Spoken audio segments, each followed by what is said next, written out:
เอามาเปิดภาพที่ห้านเป็นไงห่านข้าวเปียกอยู่นาใกล้บ้านของบ่าวตูนนี่เองนั่นแหละอยู่หน้าบ้านก็คืออยู่บ้านนี่แหละแต่ว่าติดทางเนี่ยบ้านบ่าวตูนก็นี่อยู่เขตนี้ก็บ้านบ่าวตูนนั่นแหละมาซื้อข้าวเปียกให้น้องบองเพิ่นพี่น้องเนาะเพราะว่าน้องเพิ่นยังบ่ทันได้กินข้าวแล้วเพิ่นว่าเพิ่นจะกินข้าวเปียกว่าซั่นตื่นเช้ามาแล้วอยากกินข้าวเปียกเมื่อวานนี่เมื่อยเพิ่นว่าบ่ได้ไม่มีเวลากินข้าวกินน้ำว่าซั่นก็รู้สึกจะกินข้าวเปียกโธ่กราบทักทายสบายดีเด้อสบายดีพ่อแม่พี่น้องหมดสุขุสุคนยินดีต้อนรับช่องอตูนแนลเส้นเก่าเส้นเคยพี่น้องเนาะมื้อนี้ก็สิเดินทางไปบ้านน้องบองพอดีบ่ตูนก็ยังบ่ทันกินข้าวพอดีสิซื้อข้าวเปียกอยู่นี่ไปกินเฮือนน้องเพิ่นเลยแล้วก็สิถามน้องว่าจะเดินทางไปนำบ่ไปหาน้องพิการหั่นเพราะว่าอยากไกลเนี่ยแต่ว่าก็อยากให้น้องเพิ่นไปนำเพราะว่าจุดประสงค์ของผู้ใหญ่เพิ่นคืออยากให้น้องเพิ่นไปนำอยากให้ไปนำกันแล้วก็อยากให้ไปเฮ็ดบุญนำกันแล้วก็สิไปตามน้องเพิ่นแล้วถ้าสมมุติว่าน้องเพิ่นบ่ไปบางเทื่อจะได้เลื่อนแล้วจะได้ล้มนำผู้ใหญ่เพิ่นตื้มว่ายังไปบ่ได้สิน้องบองยังไปบ่ได้โอเคไปพี่น้องเอ้ยไปหาไปซื้อกระป๋องกระเปียกไปกินอยู่พุ่นบ่ตุนก็อยู่หาดนี่เธอสบายดีเด้อ ถ่ายคลิปอยู่เด้อสบายดีสบายดีเจ๊เอ้าหน้าไม้เนาะผู้ใดเนี่ยน้องชายบ่เนี่ยโยตกใจกันว่าเอ้าเปลี่ยนใหม่ละบ่ มาซอยเสาร์อาทิตย์โอ้เฮ็ดเวียกละบ่เฮียนตำรวจโอ้เห็นตำรวจอยู่ไสอยู่ปากซี่เรียนจบมาเนี่ยอย่าประจำอยู่นี่เด้อบ่อยากถึกจับ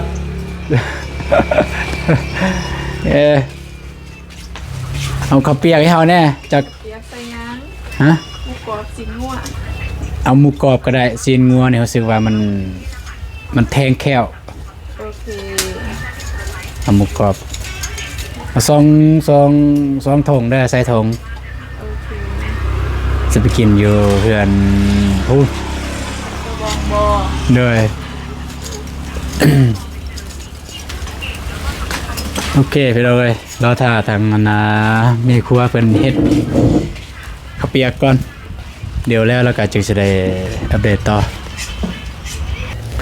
วันนี้เรียบร้อยแล้วพี่น้องเอ้ยนี่เท่าไรดอกเนี่ย70,000โอเค70,000ฮะไม่แล้วมีเล็กกระสอยป่ะมีเตเวตามิลวัตเตมิลก็ได้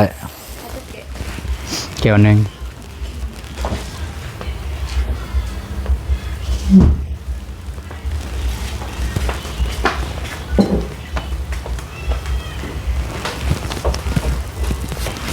เท่าเดิม85,000เอา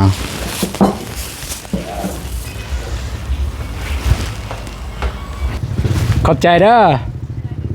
ขอบใจไปพี่น้องเลยเดินทางไปเขื่อนน้องบองคนไปหากินข้าวกินน้ำญี่ปุ่นบาตูนก็ได้ซื้อ2 ธงมาไปกินญี่ปุ่นนะเป็นปลาทูก่อนมีปลาทูป่ะผมมีปลาทูอันนี้เฮ็ดเองบ่แล้วป่ะเอามาแต่พูดฮะด้วยเฮ็ดเองป่ะ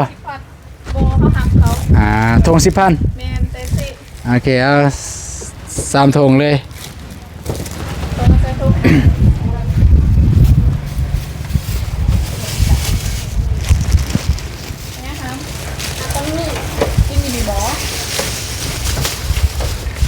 เอาเพชรบ่30,000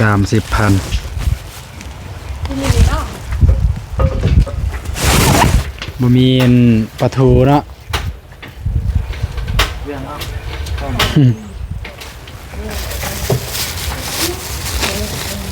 ไม่เป็นไรมีเบอร์โทรไม่เป็นไร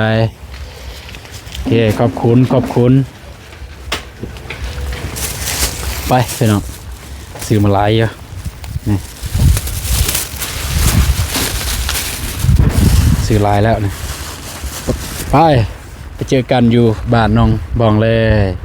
เอาหอดบ้านน้องบองแล้วพี่น้องเอ้ยอุ้ยลังบุญบานแล้วเนี่ยปุ๊ก็ยังเกินว่าเป็นมื้อที่2พี่น้องเพราะว่าของกินที่เพิ่นกินเมื่อวานนี้เป็นให้แขกให้คนเพิ่นกินและมื้อนี้ก็คือถ้าครอบครัวใดที่มีหยังเหลือของกินก็ได้ซ้ำมื้อที่2พี่น้องเอ้ยถ้าครอบครัวใดที่บ่มีก็คือแบบว่าก็คือแล้วเมื่อวานนี้เลยประมาณนั้นพี่น้องเอ้ยแต่ถ้าครอบครัวใดที่ยังมีเหลือของกินก็ซ้ำมื้อนี้ให้มันแล้วกินของยากแต่ว่ามื้อนี้เป็นมื้อที่ยังซ้ำของกินว่าซั่นซะยังกินข้าวกินน้ำอยู่โอเคไปปุ๊ชมารอถ่าแล้วพี่น้องเอ้ย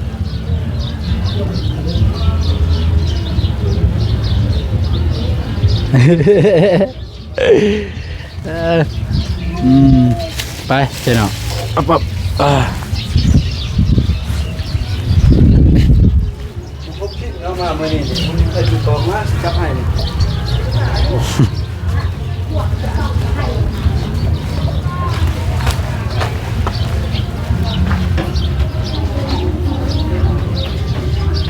กินอะไรโอ้กินแบบ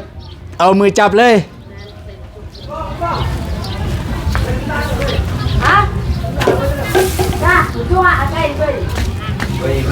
ปั๊บ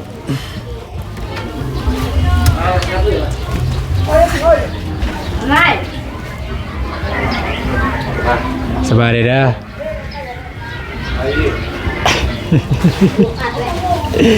มันยังบ่แล้วเนาะ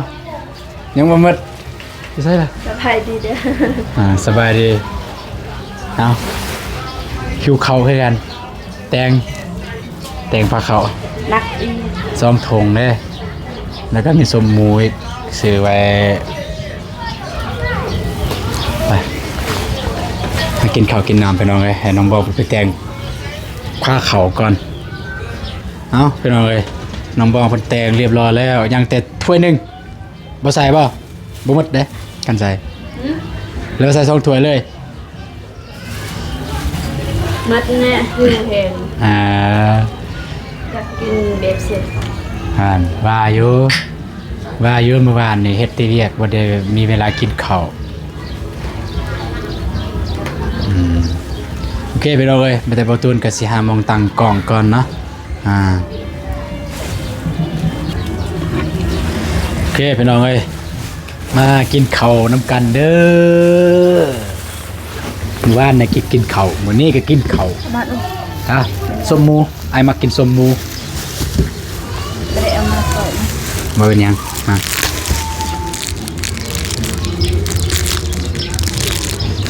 พ่อแม่กินข้าวแล้วบ่กินแต่เช้าเลยยังไม่ทันได้กินแต่เช้ายังเป็นลูกสาวพอทันได้กินตื่นสวยเนาะเป็นอย่างจึงอยากตื่นสวยฮะเป็นอย่างจึงอยากตื่นสวยอยากนอนเป็นอย่างจึงอยากนอนบ่เฮ้ยมากบ่มากไอ้กินเลยเด้แต่ไอ้มาก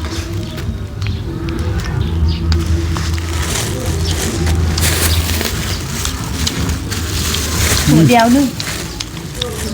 บ่มีของเผ็ดนี่ของมักเจ้า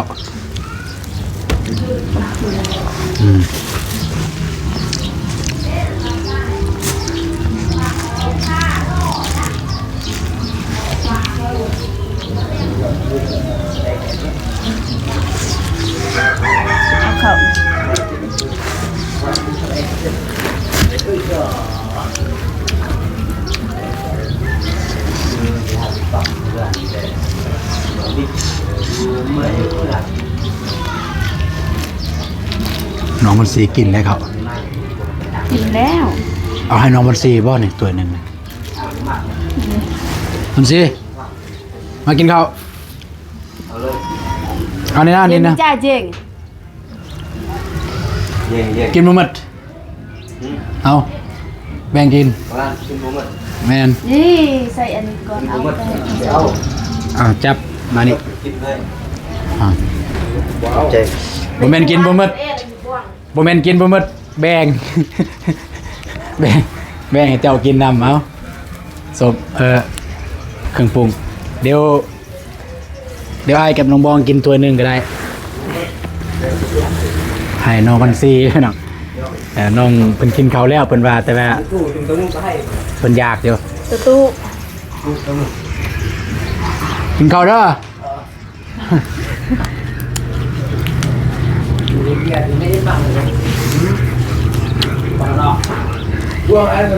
มาจับไว้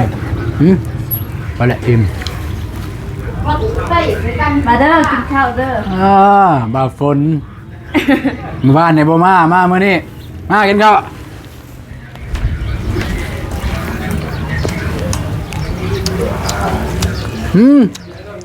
นึกไปกันจบ มากินข้าวกินน้ำก่อน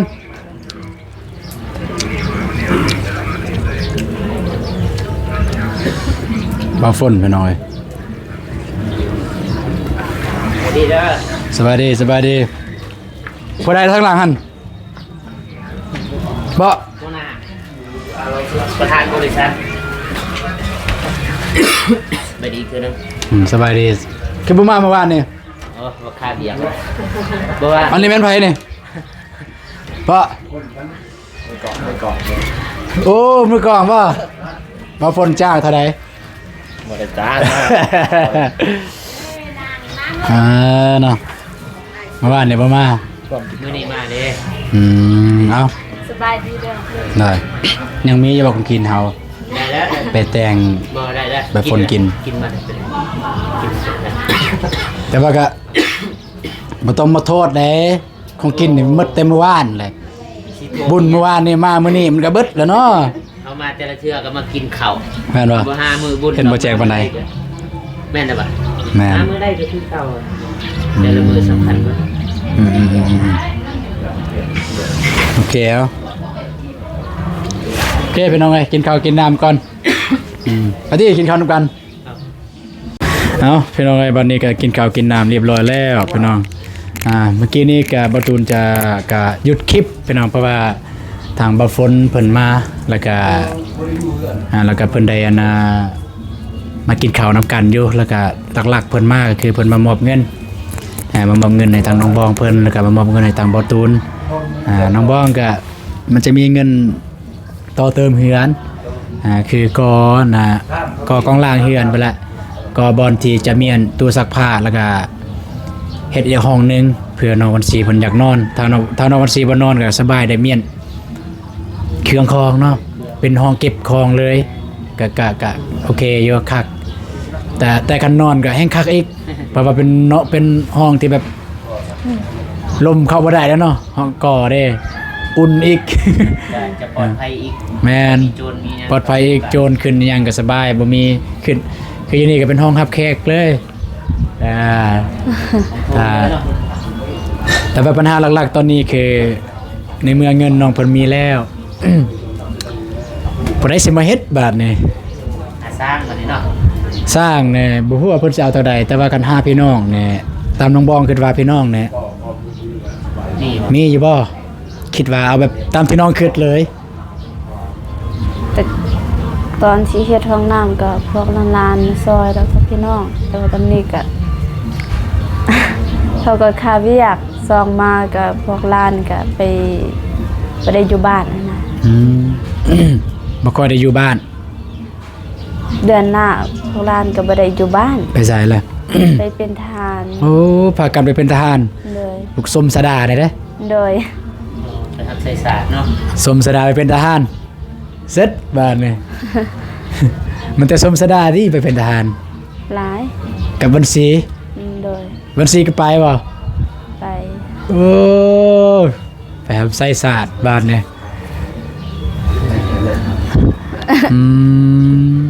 แต่ว่าบ่มีไผเฮ็ดได้สั่น ก็ยังบ่ทันฮู้ว่าอายมันสินี่ได้บ่หรือว่าบ่ได้ แต่ว่าก็ยังไป ยังไปกวด ไปกวดอีกรอบนึง โดยไปกว คันได้ก็คือได้คันบ่ได้ก็คือบ่ได้เลย โดย อืม ก็มีแต่ว่าทาเบิ่งก่อนสั่นแล้วก็สิลองถามสร้างเบิ่งสิลองถามสร้างเบิ่งว่าถ้าเฮ็ดสำนี้สร้างสิเอาเท่าใดแล้วบางทีว่าน้องบองเพิ่นมีเงินเก็บเงินหยังอะนะก็พอได้จ้างนั่นน่ะคันซ้ำ5-6 ล้านเพิ่นเอาก็โอเคอยู่เนาะ คัน5-6 ล้านเพราะว่าเทเลยเด้เทนี่มันเทเบิดเลย เข้าใจบ่ประชาชนเทนี่มันเทเบิดเลย เทเบิดนี่เพื่อนบ่ แม่นเทเบิดเทือนเลยเบิดกองลางเลย แต่เบิดก่อเนี่ยก่อแต่2ห้องนั่นน่ะก็สิลองถามเบิ่งจะถามเบิ่งสร้างว่าเพิ่นสิเอานำเท่าใดคันแบบซ้ำ5หรือ6 ล้านก็พอได้รวมกันอยู่กันซ้ำ10นี่ก็ว่าแต่ว่าหลายแล้วเด้ แล้วก็สมมุติว่าคันว่าได้เฮ็ดต้องได้ซื้อดินจี้บ่หรือดินบอกแบบคือบ่ตู ตัวนี้แล้วอิงตามก็ปรึกษาทางบ่ฝนเลยว่าคันสมมุติได้เฮ็ดนี่สิซื้อหยังมาใส่แต่ว่าตัวที่มีของน้องเพิ่นก็คือดินบอกหยังบ่ โดย หยังดินบอกบ่ได้นับจักเรือเท่าใด เรือยังเหลือบ่หลาย บ่หลายบ่ โดย ได้บ่10ก่อน กายน่าจะได้ 10 20ก็กายเด้ โอ้ ดินบอกจากเฮ็ดห้องน้ำนี่นะ คันว่ามันยังเหลือหลายก็สิได้น่ะก็จะซื้อตัวนั้นเอา แม่น เฮ็ดก็ได้ คิดว่าจังซั่นคือกัน เอาอีหยังทางดินบล็อกเนาะเอาดินบล็อกหรือว่าเอาหินกับปูนเอามาเฮ็ด แม่นอธิบอกทางไทยเอิ้นก็ว่าจะหยังอีหยังอธิบอกว่า อีก อิฐบอกอิฐบอกอิฐบอกทางไทยเพิ่นเอิ้นว่าอิฐบอกทางเฮาเอิ้นว่าดินบอก แม่นดิน บ่แม่นดินเด้หั่นบ่มีดินหั่นส่วนประกอบบ่มีดินจักดิเลยอยู่หั่น มีแต่ปูนแล้วก็ แม่น หิน มันแต่ปูนกับหินมีปูนกับหินเบิด หินเพิ่นเอามาบดน้อยๆเนาะ ปูนกับปูนหินนั่นแหละหินปูนเกินนะหินเบิดเลย คืออันนี้เด้ดินดาก บ่คือดินบอกเนี่ยดินบ่คือดินจีนี่แม่นดินดากมาใส่แล้วก็มาใส่แม่แบบแม่พิมพ์เนาะแม่แบบแล้วก็เฝ้า ตัดจะมา ตัดแล้วก็เฝ้าแห้งอยู่หั่นแล้วก็คิดว่าสิเริ่มมื้อใดว่าฝนเฮาสมมุตินะ ตัวนี้บ่ โดยลังไปใหม่บ่ นะ ลังไปใหม่บ่ แม่น่าจะลังปีใหม่พุ่นน่ะ บ่ตูนก็คิดว่าลังไปใหม่มาดำเนินเพราะว่าอีก 2-3 มื้อนี้บ่ตูนก็สิซื้อเครื่องเพิ่นละเครื่องเฮือนกับน้องบ่ตูนกับน้องบองเพราะว่างบที่เหลือจะซื้อให้เบิดนะสิซื้อให้เบิดก่อนแล้วตัวใดบ่พอจังว่าน้ำลังอันนั้นเท่านั้นเพราะว่าสิซื้อให้เบิดก่อนไปใหม่เลยซื้อเบิดก็ได้จังได๋บางเทื่อปีใหม่เนี่ยมันสิแพงบ่หรือว่าสิรุดกว่าเก่าเทื่อ แมนนี่แหละคันบาฟนบอคาเนี่ยบาตูนนี่คิดอยู่คันบาฟนบอคาเนี่ยสิหารถบาฟนและรถอันใดไปซื้อเหล็ก อะไร คิดว่ามื้อนี้คิดมื้อคืนเนาะว่าอยากชวนบาฟนไปมื้อนี้แต่บาฟนน่ะจะบ่ว่างนะคิดว่า มีซื้อเล็กบ่ แม่น มียังอีก ก็ซื้อซ้ำที่เงินเฮามีอะนะอยากซื้อเหล็ก10กับเหล็ก8 ก็ประมาณว่าคันมันลายแล้วก็เพราะว่าทางห้างเพิ่นจะรับส่งนั่นน่ะ แม่นบ่ เขาซื้อลาย ก็ลายพอสมควรนะเด้แต่ว่าสิว่าลายแห้งก็บ่ เพิ่นจะรับส่งแล้วคันเขาซื้อลายเพิ่นจะมีโปรโมชั่นเพื่อเพิ่นลดให้หลายปีเด้ แล้วก็อยากหาเป็นห้างเสียงนำบ่ฝนเลยว่าผู้ใดอยากแบบมีอันน่ะขายใหม่อะนะ ใหม่ ไม้แป้น ใหม่แปด ไม้แป้นธรรมดานะแบบตัวราคา30-40-50 พัน เขาเฮ็ดอันนี้วะ แม่นเฮ็ด เฮ็ดโครงอันนั้น แม่นเพราะเฮาอยากตีคานเด้ เฮ็ดคานเนาะ ก็สิเอาแป้นงามๆมาเฮ็ดก็สิได้นะ แป้น เอาแป้นธรรมดาเอาแป้นไม้ที่ธรรมดาไม้บ่ต้องแน่นก็ได้ ประมาณสิเอาจากแผ่น ประมาณ30ลองถามอยู่บ้านทงวายมีว่าคนเลื่อยให้อะนะ โดย เราลองถามมาซ้ำราคาซ้ำนั่นเด้อ ราคาซ้ำตัวอย่างว่า 50,000อยากได้30แผ่นสิเลื่อยให้บ่เอาไม้ยังก็ได้อะนะเอาไม้ยังก็ได้บ่แม่นว่าเฮาสิใส่ดนนะ 30แผ่นเนาะ แม่นเอา30แผ่นก่อน30ประมาณนั้น30แผ่น34เมตร4เมตรนั่นแหละไม้แผ่น4เมตรประมาณนั้นก็ลองปรึกษาว่าตัวนึงซอกแล้วอยู่บ้านเนี่ยไม่มีไผเลื่อย ไม่ดีๆเนาะ มันแต่มาดีๆเลยเฮาบ่ไว้ 80,000แล้วก็คันเอามาเฮ็ดแล้วเสียดาย เพราะว่าสิได้ตอกหมาง แม่นตอกแล้วก็หมางตอกแล้วก็หมางปูนก็ติดอีกอยู่หั่นนะแบบตัวนี้เขาก็ต้องใส่แล้วทิ่มเลยนะแป้นอันนี้แบบใส่ทิ่มเลยก็อยากได้แป้นธรรมดาแป้นไม้ยังก็ได้นะไม้ที่แบบ พอแต่ได้ใส่ในตอนตีคานนะนี่เลยกันแล้วซื้อเลขก็เบิ่งงบอีกกันเรือเท่าใดก็ซื้อปูนซื้อปูนได้มากก็สิบอกสร้างเพิ่นมาเลยเรื่องค่าสร้างเนี่ยบ่ตุนคิดว่าเนี่ยบ่ตุนสิเอาเงินบ่ตุนเองนี่แหละให้ค่าสร้าง เท่าไรค่าช่าง 18 ล้าน 18 คันครบไปได้ซ้ำแบบซ้ำไว้เฮ็ดได้ซ้ำว่าตั้งเสาได้ตั้งเสาแล้วก็เทคานได้อะนะสิให้สร้างเพิ่นมาเฮ็ดเลยสิมาตั้งซะจะน้อยกันป้าไว้จังซั่นนี่คือตัวอย่างคือแห่ทรายเนาะ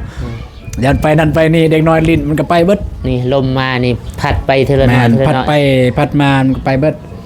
แกว่าคันครบก็จะให้สร้างเพิ่นมาดำเนินเลยก็เรื่องเงินค่าสอกค่าสร้างในบ่ตุนว่าสิเอาเงินบ่ตุนนี่แหละใส่เลยบ่พอก็สิขอนำแม่เบิ่งเติมจาก2ล้าน3ล้าน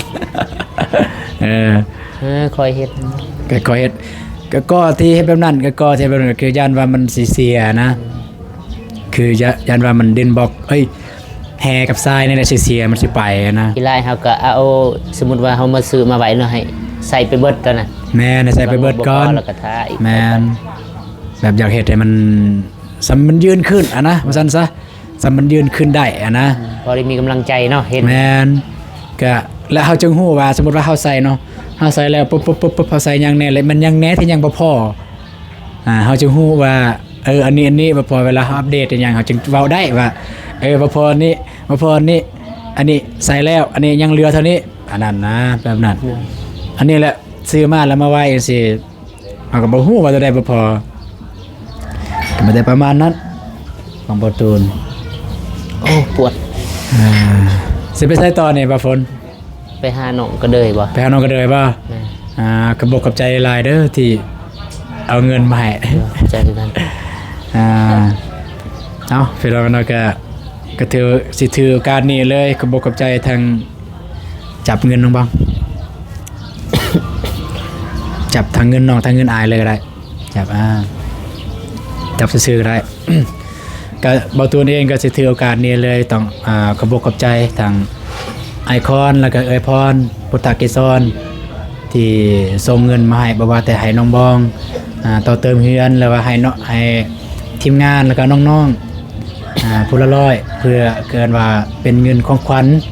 ในวันคริสต์มาสก็ย้อนหลังว่าซั่นซะเฮาก็เฮ็ดคลิปย้อนหลัง แม่น ที่จริงนี่คริสต์มาสวันที่25พุ่นล่ะแต่ว่าด้วยความว่าบ่ฝนเพิ่นก็เวียกหลาย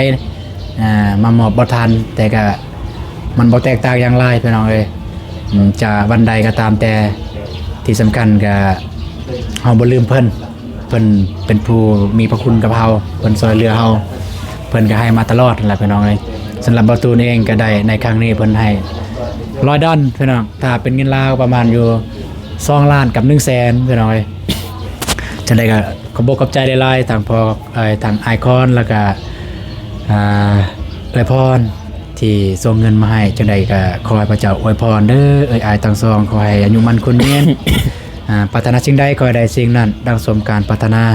นอนได้เงินหมื่นตื่นได้เงินแสนเด้ออายเด้อสาธุขอบคุณใจเด้อบ่ฝนเด้อขอบใจคือกันขอบใจแล้วนี่สิไปใส่ต่อเฮาสิไปหาน้องก็เลยแล้วก็สิพุ่นละเขาถ่ายพุ่นโอ้ไปหาน้องก็เลยแล้วก็สิเขาถ่ายอยู่พุ่นบ่เพิ่นก็จะเฮ็ดเฮือนคือกันไปซื้อดินทรายอยู่โอเคสั่นก็ไปน้องบองสิไปนำบ่หรือว่าเฮาไป2คนกันค้าบ่น้องบองกันบ่ค้าก็ไปนำฮะบ่ค่ะ จักค้าจักบ่ค้าเอากะที่น้องบอกว่า นั่นใด ทานเนี่ย ไปนอกไปไกลบ่ได้ จะนอกไปไกลบ่ได้ แต่อยู่ในบ้านนี่ได้ โดยอยู่ในบ้านนี่ได้ โอเคพี่น้องเอ้ยก็สำหรับคลิปนี้บอตูนก็สิขอจบคลิปนี้ก่อนบ่มีหยังหลายพี่น้องเอ้ยก็บอตูนก็สิมากินข้าวกินน้ำแต่ว่าพอดีบ่ฝนเพิ่นมาหาก็เลยได้นั่งนํกันแบบนี้แหละโอเคมาแต่พอๆกันใหม่สำหรับคลิปนี้บอตูนแล้วก็ทีมงานขอกล่าวคำว่าสบายดีเด้อพี่น้องเอ้ยไปแล้วบ๊ายบายไป